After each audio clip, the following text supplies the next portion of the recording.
அதில் ஒரு சின்ன ஒரு டீட்டெயில் தான் இப்போ சார்பு எழுத்தை பார்ப்போம். இந்த சார்பு எழுத்தில் பார்த்தீங்கன்னா உயிர் மெய், அதாவது உயிரும் மெய்யும் சேர்ந்த விஷயங்கள். உதாரணத்துக்கு 216 எழுத்துக்கள் போன வீடியோவில் நான் போட்டிருந்தேன். ஸோ அந்த 216 எழுத்துக்கள் உயிர்மெய் எழுத்துக்கள் எனப்படும். அடுத்து ஆயுதம், ஒரே ஒரு ஆயுத எழுத்து, அது அக்கு, அது மட்டும்தான் ஆயுதம் எனப்படும்.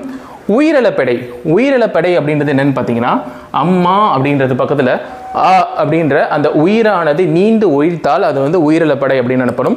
அடுத்து ஒற்றலப்படை, ஒற்றலப்படை அப்படின்றது என்னன்னு பார்த்தீங்கன்னா இந்த இடத்துல அந்த புள்ளி 2 புள்ளிகள் சேர்ந்து ஒழிப்பது ஒற்றலப்படை எனப்படும்.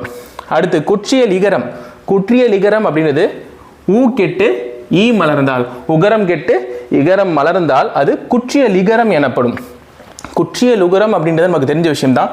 குசுடு துப்புரு இந்த மாதிரியான விஷயங்கள் வந்தால் அது குற்றிய லுகரம் எனப்படும். அடுத்து ஐகார குறுக்கம், ஔகார குறுக்கம், மகர குறுக்கம், ஆயுத குறுக்கம், இது எல்லாமே பார்த்தீங்கன்னா மாத்திரையிலிருந்து குறைந்து ஒலிக்கும், அதாவது தனக்குரிய செகண்ட்ஸ்லேருந்து கம்மியாக ஒலிக்கக்கூடியது தான் இந்த